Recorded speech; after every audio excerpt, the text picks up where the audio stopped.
하나님은 그의 신기한 능력으로 우리가 필요로 하는 모든 것을 우리에게 주셨습니다. 그 필요는 우리의 생명에 관한 것도 있고 경건에 관한 것도 있습니다. 하나님의 능력이 우리의 생활에 필요한 것을 다 채워주셨고 우리의 경건에 필요한 것도 다 공급해 주셨습니다. 다 공급해 주셨다고 했으니 빠진 것이 하나도 없죠. 정말 놀라운 말씀입니다. 세상 어디에 이런 말이 있습니까? 누가 감히 이런 말을 할 수 있습니까? 아무도 없습니다. 이제 그 놀라운 현장을 추적해 보면서 함께 은혜 받고자 합니다. 첫째로 생명을 위해 필요한 모든 것을 주셨습니다. 그의 신기한 능력으로 생명에 속한 모든 것을 우리에게 주셨다고 말씀합니다. 먼저 음식입니다. 하나님은 이스라엘 자손들에게 만나를 주시고 메추라기도 주셨습니다. 또 기근의 때에 살게 하셨습니다. 그 백성에게 양식을 주셨습니다. 창원새로운 교회 개척할 때 저희 아들은 굶지 않을까, 가족이 힘들지 않을까 그런 걱정을 했답니다. 그러나 하나님은 결과적으로 더 풍성하게 공급해 주셨습니다. 그리고 주택입니다. 시편 90편에 하나님의 사람 모세의 기도는 이렇게 시작합니다. 주여, 주는 대대에 우리의 거처가 되셨나이다. 그렇습니다. 하나님은 우리의 거처가 되십니다. 주택에 살든 빌라에 살든 아파트에 살든 우리의 진정한 거처는 하나님입니다. 그리고 또 하나님은 우리의 피난처가 되십니다. 그리고 의복입니다. 아담과 하와가 범죄하고 부끄러워할 때 하나님은 그들에게 가죽옷을 입혀 주셨습니다. 먹보다도 덕음한 죄로 물든 이 마음을 하나님은 독생자 예수님의 피로 흰 눈보다 더 희게 씻어 주셨습니다. 룻기에 보면 베들레헴의 유력자 보아스는 그의 발치 이불에 쭈그리고 있던 룻에게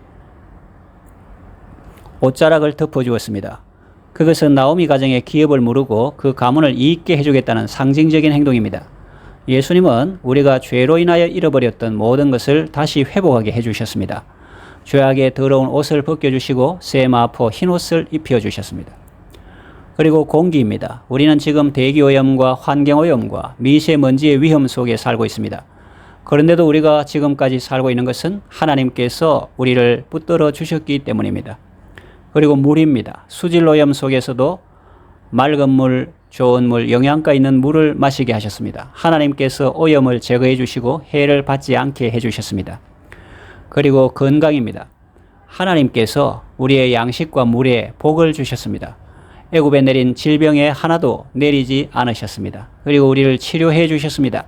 하나님은 당신의 신적인 능력으로 이 모든 것을 우리에게 공급하셨고 우리를 살게 하셨습니다.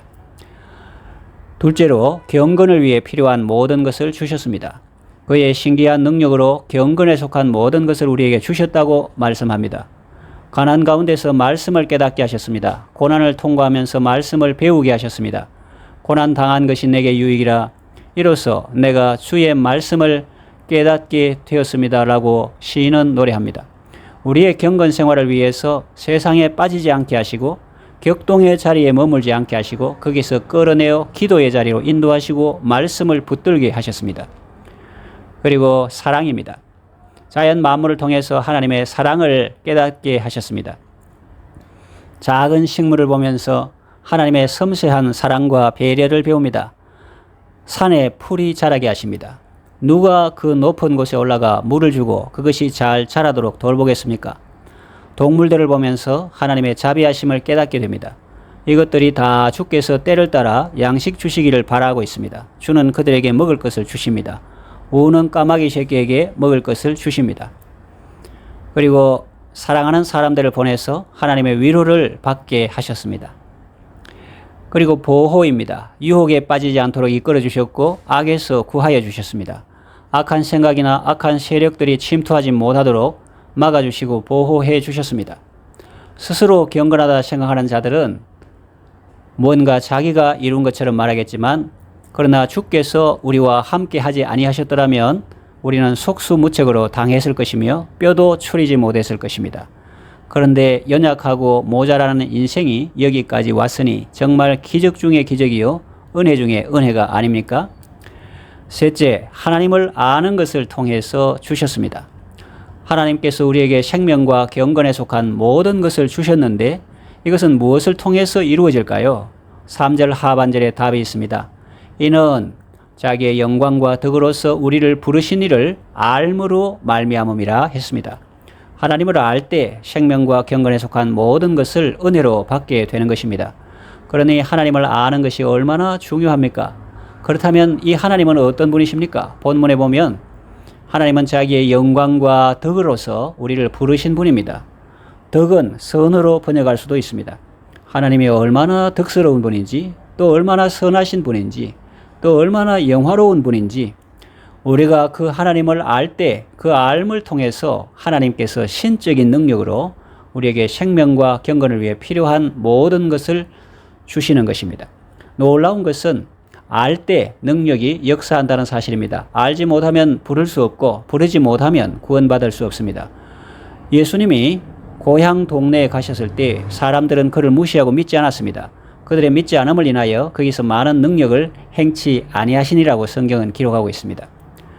하나님을 아는 지식은 하나님의 능력이 역사하는 통로입니다. 하나님을 알 때 신적인 능력에 의해서 이 모든 것이 우리에게 주어졌다고 말씀합니다. 이제 말씀을 정리하며 마치려고 합니다. 하나님을 알므로 하나님의 보호와 공급을 계속 받으시기 바랍니다. 그의 신적인 능력으로 생명과 경건에 속한 모든 것을 계속 받으시기 바랍니다. 그리고 하나님을 알지 못하는 사람에게 복음을 전하여 그들도 이제부터는 더 이상 자기 힘으로 살지 않고 신기한 능력으로 살아갈 수 있도록 잘 인도해 주시기를 바랍니다.